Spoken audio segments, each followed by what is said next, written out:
Всем привет, друзья! Невозможно не любить Харьков, особенно его историческую часть, центр. Один из моих любимых уголков, да и большинства харьковчан – Покровский сквер. Его еще называют Террасный сквер, Соборный сквер. Его знает каждый. Это топовое харьковское место. Тут продают картины, художники, творческая элита, а также споры и беседы за жизнь и за искусство. Всегда тут было людно. Сейчас нет. Покровский сквер в Харькове является одной из достопримечательностей города. Он расположен на спуске Соборном, примыкающем к улице Университетской.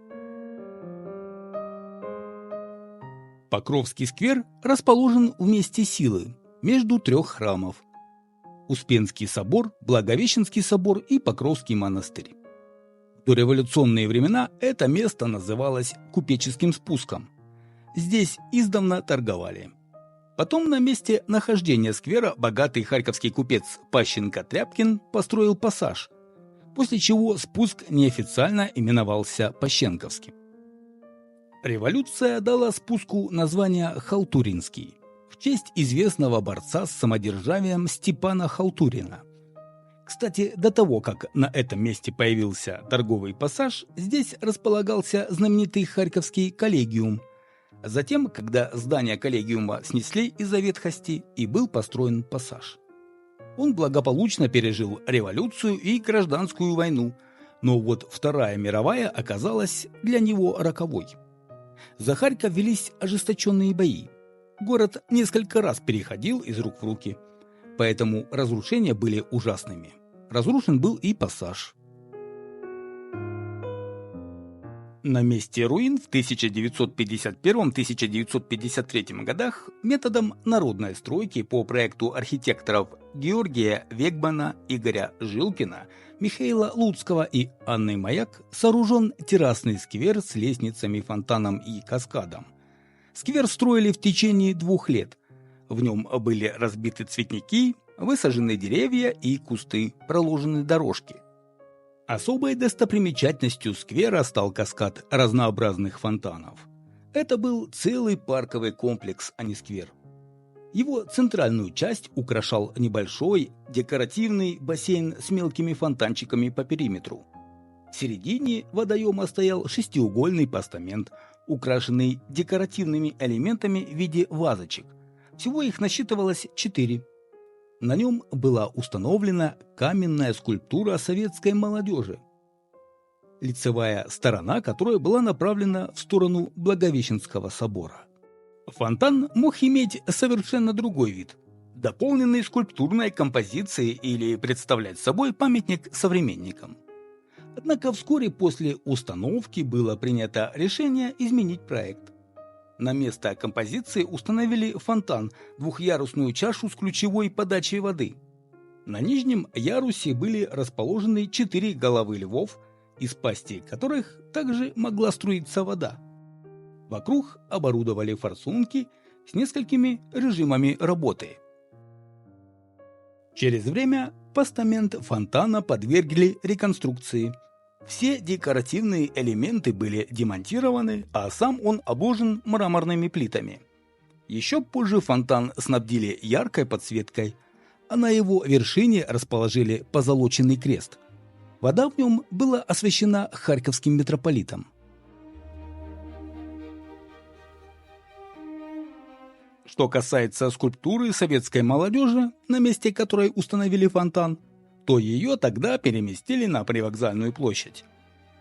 Там скульптура находилась до начала строительства подземной станции метро «Южный вокзал», а если быть точнее, до 1969 года.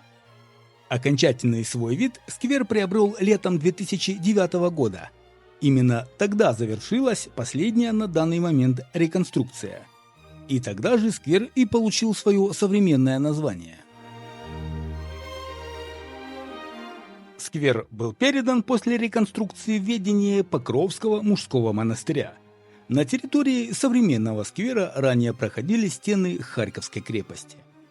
На месте расположения здания бывшего Харьковского коллегиума сейчас установлен памятник поэту и философу Григорию Сковороде, который некоторое время преподавал в Харьковском коллегиуме.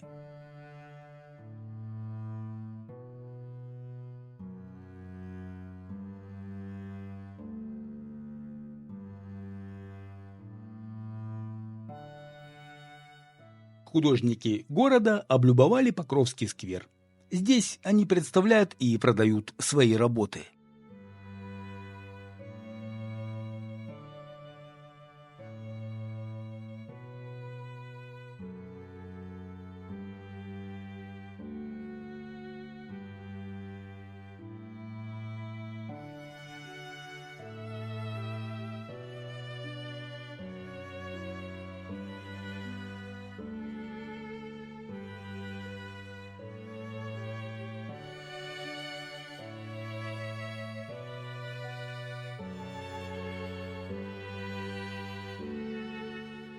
Почему-то именно этот сквер Харькова оказался мне одним из самых старых. Может, из-за месторасположения, а может, из-за своеобразной архитектуры. На скамеечках отдыхают люди, есть и молодежь. Им не запретишь жить и не остановишь детство. Здесь собираются и стар, и млад. Компании обсуждают дела и новости. Это место всем нравится. Тут своя атмосфера.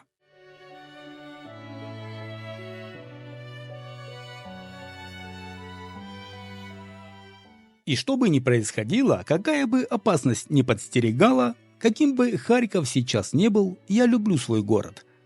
Все его уголки, парки и скверы, лужи и болота, набережные и холмы, кусты и елки.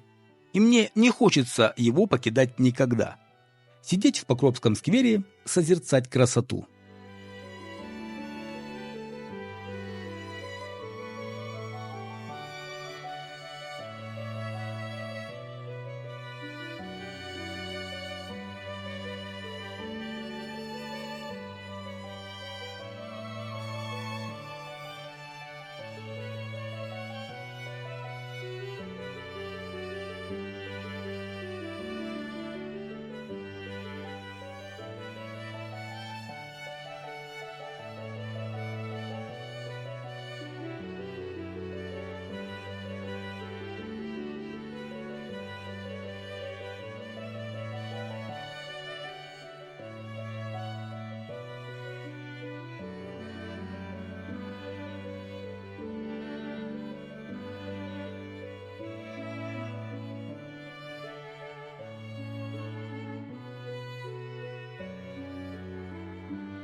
Спасибо всем за внимание. Всегда ваш Алекс Моторный.